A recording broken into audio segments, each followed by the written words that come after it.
Good morning, good morning. Happy Pista in Marabilla, Isla Marabilla.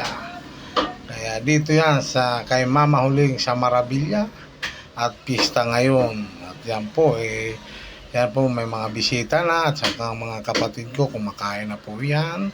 Galing ng simbahan, tayo naman nakakain na po. Meron sa atin nagbigay ng isda at yung po ang inulam natin mga idol.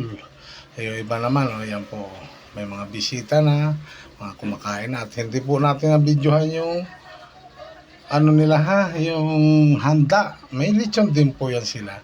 Kaya hindi po natin na-videohan kasi nauna tayong kumain. Ang ulam ko ay isda. May nagbigay po sa akin ng prito, yung po inulam po. Galing po ako ng simbahan nun. Kumain na kagad ako. Hindi na dumating kasi ang lechon mga alas 10 ng tanghali. Kaya nauna tayo kumain at isda po ang atin inulam, kaya tayo ipaupo-upo na lang. At yan mga bilas ko at bayaw. Yan kumakain na sila dyan.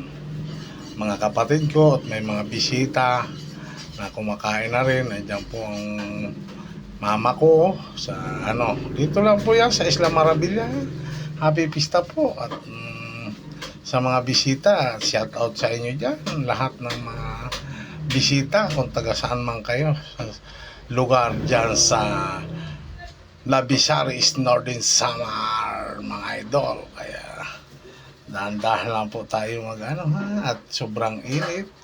Yung po may mga bisita rin na mga nadating. Kaya diretso na sila sa pagguha ng kanilang makakain.